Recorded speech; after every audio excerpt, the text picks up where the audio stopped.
I will say, like, not that it's a gripe. It is a gripe of like the college baseball calendar is not friendly to development, right? And what I mean by that is we have these very short windows of time to develop the right way of like getting in the weight room, allowing guys to grow naturally, physically mature, take the time, because it's one of the reasons why, like, in for college guys, like early in their career, I'm kind of anti summer ball unless you're going to the Cape Cod, Team USA, or the Northwoods.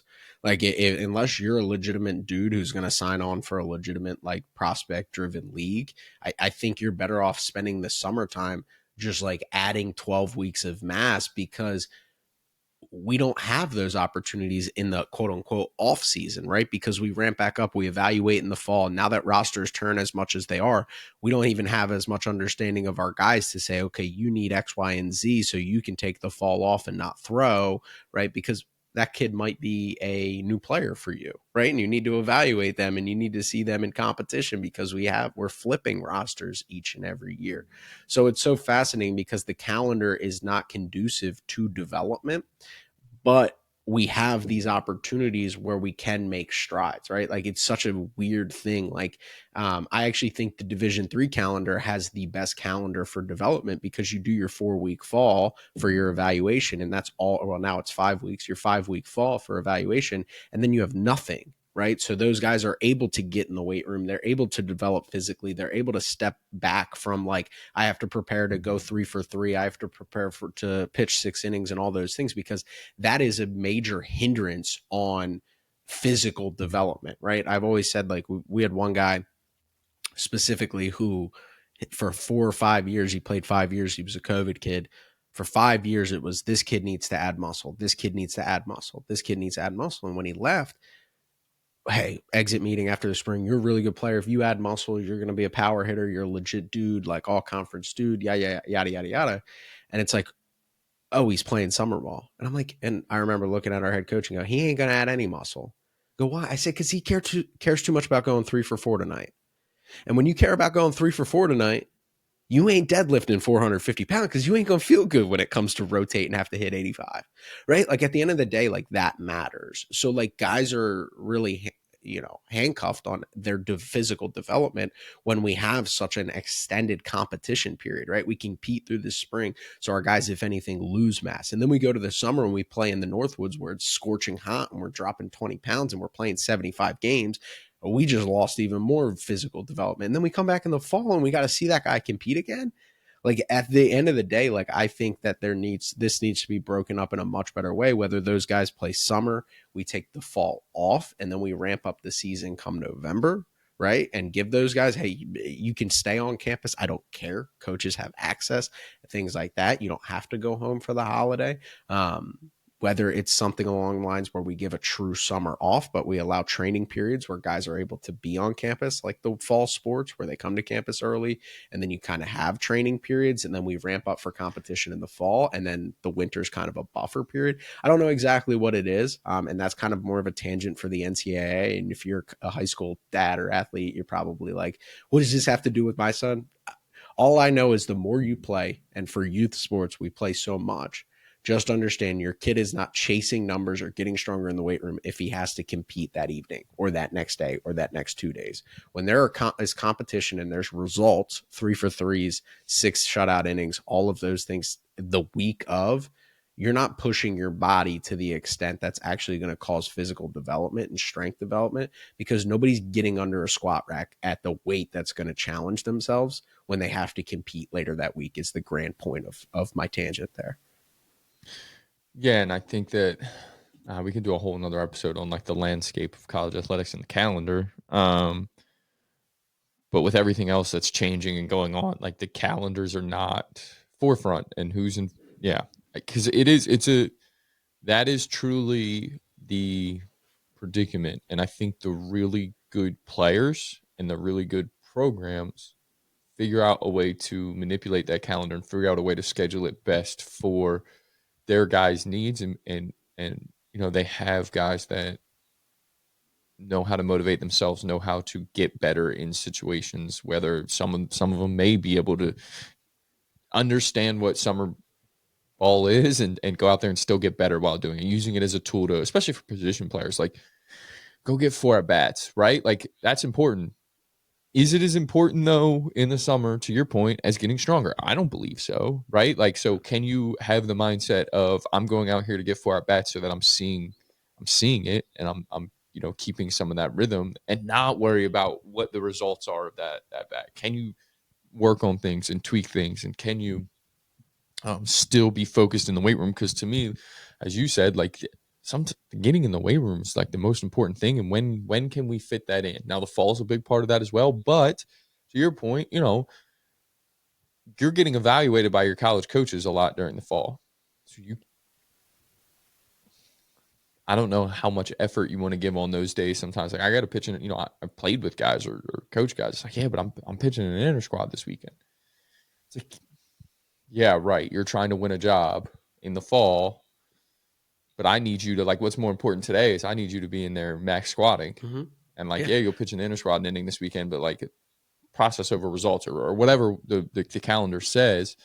Um, it's it makes it difficult, and you kind of have to pick and choose a little bit. And each guy kind of you have to understand what each guy needs, and each guy needs to understand what they need. Um, and it can get tricky because it really isn't. There is no good calendar set up for baseball, and it's interesting that you said that. Like I would love the idea. I'm sure the coaches would. I would love the idea of being able to get guys on campus in the summer for a couple weeks, get them back. I think basketball does this, which Mm-hmm. I don't know the rules of basketball at all. Like when they're allowed to do things, they're weird because they're a 2 semester sport, which is weird. Um, so I guess if you skip whatever time you technically have after your season and put it in the summer, you can get guys on campus, guys or gals on campus earlier for that. I don't know, but I would love something like that. Mm-hmm. Yeah, I'm probably in the non-traditionalist for my perspective on summer ball. Um, for so long in baseball, it's been you gotta have guys play, and I just don't like. Again, do I understand? That was where when I was having those conversations, our head coach was like, "Listen, I get what you're saying, but that's assuming that these kids do everything we expect that you would do." And they don't. So sometimes the better battle is to ship them off to summer ball because at least they're Without doing question. something, right? Like, and I see that, and 100%. But summer ball leagues are dying, and there's a lot of fear about them dying. And I'm not one of those people that's sympathetic towards that idea because, again, like I said, I look at what professional baseball players are able to do. And if we're expecting guys to add mass strength, right? Like 90% of the issues, and this kind of ties back to like maximizing the offseason, 90% of the issues that I see with majority of good but not great baseball players is they're not strong enough. Right. Like every player that I've ever coached, evaluated, things like that, it's like, would be great if he added 20 pounds. Would be great if he added more bat speed. Would be great if he added more velocity. And the reality is our calendar in college sports is not conducive to that type of development. Again, you can't add 20 pounds playing 120 baseball games a year. You can't. And then having a competition period in the fall. It's just never going to happen, right? And even unless you're going to sacrifice your fall evaluation period of your guys and then do all that in the spring.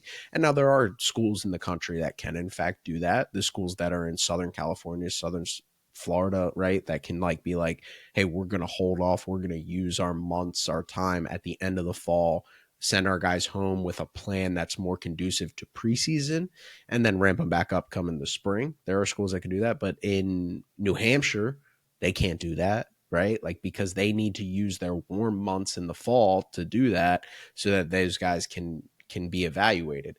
So it's just the calendar, the baseball calendar in general is not conducive to development, right? Even high school athletes, even showcase athletes, it's like you're evaluating a kid and he's 160 pounds and 6'1", and he looks good, he moves well, and all these things like that. It's like, man, if that kid was 180, he's a dude. And it's like, well, why isn't he 180 pounds when he's 6'1"? Like 180 is pretty easy to have 6 foot on a 6'1" frame. It's because he's playing all spring in high school. He's playing all summer because he thinks that's the best way to be evaluated with no structure. It's throw on Monday, throw on Thursday, throw on Sunday, right? Like no structure, which is kind of goes back to our Legion point of like, let's create a league that plays in a consistent calendar where you can get pitching rotations and get lineups set for a week in advance and playing true 9 inning baseball at night during the week and all the things that come with that.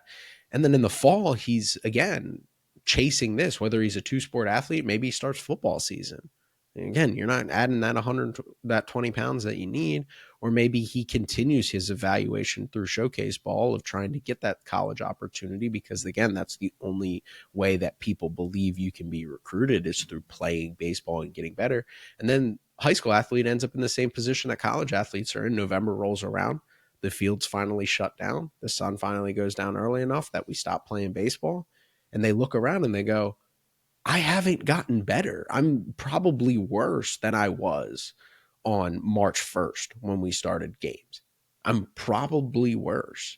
And it's so funny to sit there and look at it and be like, as much as like we complain about baseball IQ not being good enough, and that does come from playing games and things like that, the reality is like guys aren't getting better, not because of knowledge, not because of education, not because of anything, just because of opportunity and time on the calendar and time for, because anytime there's competition tied in at the end of the week or things like that, you are not pushing yourself in the weight room to the boundaries that need to be pushed to be better, to develop.